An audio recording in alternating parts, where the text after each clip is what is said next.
Hello everybody, my name is Nikita Sachdev and I'm your host at CryptoVest. I am here today at Echelon Singapore 2018 with Jansen, Chok, founder of SOZO, the world's first decentralized agriculture and food ecosystem. Is that right? Yes. So really, is it the first? Yes, this Wow. is the first decentralized food industry. Yeah. Wow, so that's really great. You guys were the first ones in the agriculture space. So you have any competitors till today? No, I think we are the first one now. Okay, that's great. And you yourself come from a farming background, correct? Yes. Basically, I come from a farmer background. For the past 11 years, I've been in the farm taking care of plants, doing a lot of R&D in terms of modern farming, planting techniques with many variety of local crops. And besides farming, I have also been involved in the areas of food logistics, food supply chain, and food retail industry. So because of all these experiences, I deeply understand how difficult and how costly it is for a food product to be produced, go through all kinds of middlemen, and then finally to reach the end users. Yeah. And so, what about the technology aspect? Do you have a technology background, or was it an interest of you? Yeah, even though I'm a farmer, I have been studying about technology for the past few years in terms of how food product or agriculture can connect to technology, how technology can connect to the real world economy. Yeah, especially now we are focused more on blockchain technology, which is very good because there's an innovative technology. So for the past 10 to 20 years, I think it will go mainstream in the market. Yeah. So when you say you come from a farming background, so what exactly is your farming background, and where in the world did you grow up in with this background? My business started in Malaysia, Southeast Asia, at Malaysia. I started as a normal farmer, ordinary farmer, like traditional farmer. But after that, because we are young people and we try to be more innovative. So because of that, I keep on studying and then finding out what is happening in the world and then how the world can connect to the agriculture. So I came out with some patent pending know-how, yeah, which is very highly acknowledged by the government in the Southeast Asia. Oh, in the entire Southeast Asia region. Yeah. And so tell us about this patent that's currently pending. Basically, we focus on this patent pending know-how is an irrigation system, soilless culture, which is irrigation system which is originated from Israel. So I call it Israeli irrigation soilless culture system. So, but this is only suitable in Southeast Asia because different region, different weather, different environment, yeah, different culture, and different costs about planting equipment. Yeah, that's it. Okay, cool. And so what about your team? What is their background? So now we just create a platform, so called SOZO. SOZO is basically the Uber or Airbnb in agriculture or food industry. Very simple. So we connect directly from farmers or food producers directly to the end users. Yeah, with this we can all achieve economy of scale, whereby farmers or food producers will be able to earn more, and at the same time, end user will be able to buy with a cheaper price. Most important, with better quality, and we can achieve the food safety as well.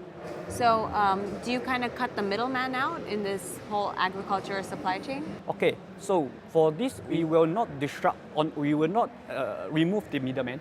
We will cooperate with the middleman in a way that middlemen will slightly move their business model into our ecosystem. That everyone will be in a win-win situation because we know how middlemen can make a living.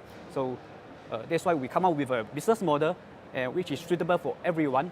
And for this, slowly the ecosystem will come up with a system that the farmers or food producers will directly connect to the end users. So the middleman can be end users as well, can be B2B or B2C. So that is free trade market. Yeah. But so in order to get the middleman to work with you, you need their cooperation. How will you get their cooperation and how will you get them on board? So at this moment, we are already in Malaysia, in connection with some of the retailer. Yeah, we look for a partnership with them to onboard our ecosystem, and then we can work together in terms of how we can provide a more transparent food supply chain system that retailer can earn more, farmers can earn more, end user also can buy with a cheaper price with better quality. Yeah. So it's like a win-win-win situation for everybody. Yes, yes. That's great. So why put SOZO on blockchain? Actually, SOZO can run without blockchain, but after I come across to know blockchain, I find it very powerful in the next generation of economy. So blockchain is a ledger that can record every single data, not just a payment system.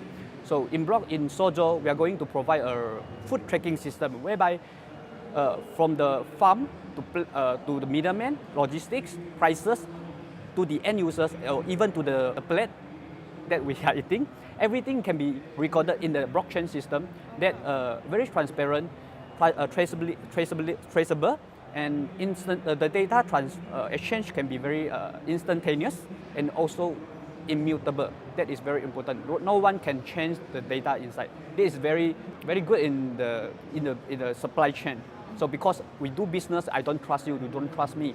So with blockchain technology, we create a trustless ecosystem that will be the business can be done. Yeah. So basically, it makes data transparent, and that helps because, for example, if I go to a grocery store and I want to buy an organic product, sometimes I don't know if the grocery store is lying or not. So with this project with SOZO, I can know for sure where this product came from and if it really is organic or not, for example. Yes. For example, like in China, there is about 30% of the milk are fake. So that is quite a high number. So and the rice as well, right? Yeah, the rice and wine industry also.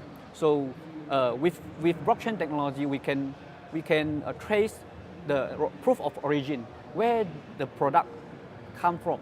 I think this is really important, especially for for places like in China where you don't know where the food is coming from. Yes, yes. So I think that apart from that, blockchain is in SOZO we create two kind of blockchain database system, two kind of blockchain system. One is the database system. Just now I mentioned to you.